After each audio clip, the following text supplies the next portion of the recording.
Oh boy, where do I begin?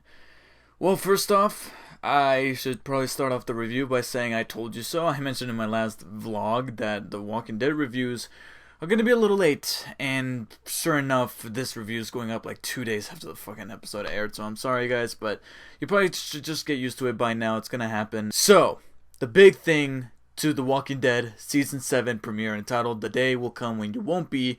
I don't know what that B was exactly, and I don't think I even heard a character say that line of dialogue whatsoever in the episode unless I missed something, but the big topic of discussion for the entire episode. In fact, I love that we didn't really jump around too much in the episode. In fact, it was very constricted, and I really love that aspect about this episode, is that it was really within a matter of like 1 or 2 hours, within a span of 2 hours during daybreak, right when season 6 ended with that big ass cliffhanger, which prompted a lot of people to tune into the season 7 premiere because everybody wanted to know who got killed, who was at the receiving end of Lucille Negan's very fatal barbed wire wrapped bat. And the result was rather surprising because they really let us off by having Abraham be the first one to get killed. And that was truly surprising, a little heart-wrenching, but at the same time, Abraham hasn't really been doing an awful lot to win me over, to make him be a character that I would cry over.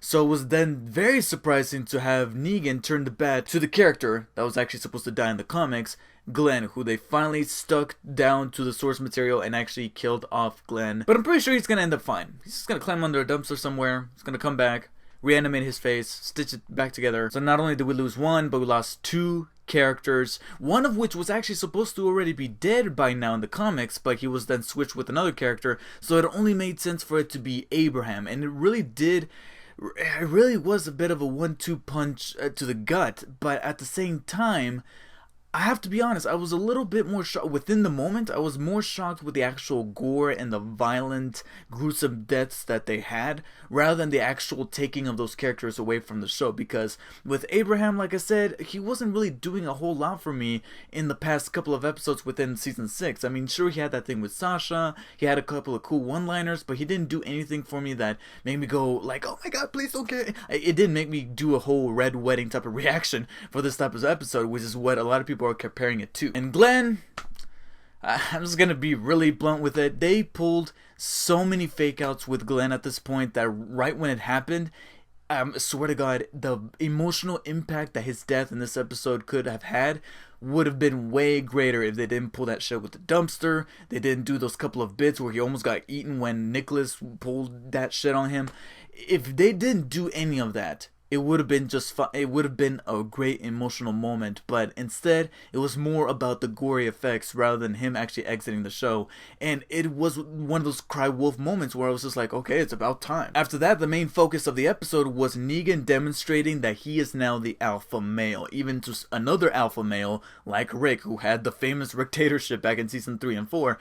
It was another type of Rick-esque character who was pushed way over the line to somebody who maybe Rick could have become, showing him like, hey, this is the world that you kind of wanted to create for yourself. You're gonna have to pay the consequences, and in doing so, you're gonna have to deal with somebody who can be just as deadly, if not more deadly, than you. And that's where Negan came into play, and that's what pretty much the entire episode was all about. Him demonstrating his raw power, taking Rick on that little trial by fire, so to speak, or trial by fog, where he has to deal with those walkers trying to get back the axe to kind of prove his mettle to Negan, and only later on to show that he's actually willing to take Carl's arm off, to show that yes, this is the final blood written in blood signing at the bottom of the contract saying yes, we're gonna work for you. However, there were a couple of issues that kept us from being a perfect, let alone great episode. One would be that once again, even within its episode, they still had to do some build up to the big reveal of Glenn and Abraham being offed, with those like flashes of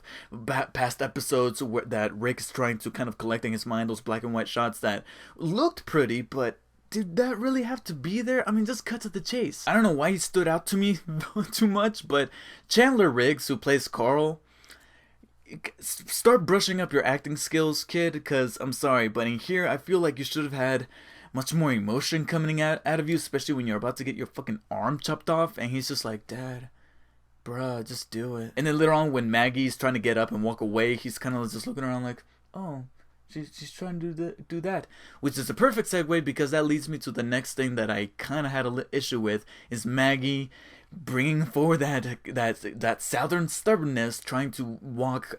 Was she trying to walk back to Alexandria or to Negan's compound or do something like, girl? You at that point you should recognize what state you're in.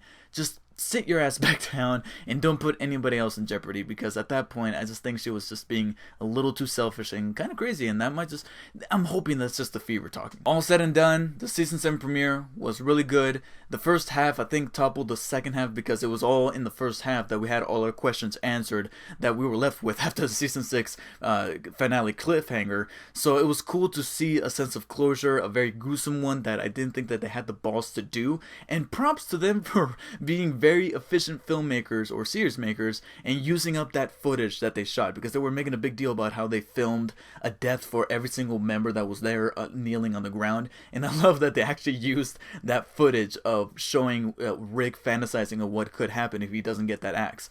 And speaking of the axe, I wonder what it could be used for later on in the season. Yes, it did have some familiar problems that The Walking Dead has with either its technical type of edits or some stuff with the characters in the story, especially there towards the end with Maggie, but the fact that they went ahead and killed off 2 characters, one that they could have easily kept alive or just twisted things around, but actually kind of cleansed themselves and made themselves almost interesting all over again with killing off those 2 characters and kind of catching up with itself in the comic book form, actually makes me want to look forward to what they're going to do with Ezekiel and the Kingdom. So I'm going to go ahead and give the season 7 premiere of The Walking Dead a good solid 8 out of 10. I liked it, looking forward to seeing what's coming up in this first half of season 7, but I'm just very wary that if they get too carried away with this shock factor of killing off characters left and right, they're going to get oversaturated with it, and it's just not going to become interesting once more. So guys, please let me know in the comments below what you guys thought of the very gruesome and very twisted season 7, well, somewhat twisted, the first half was twisted,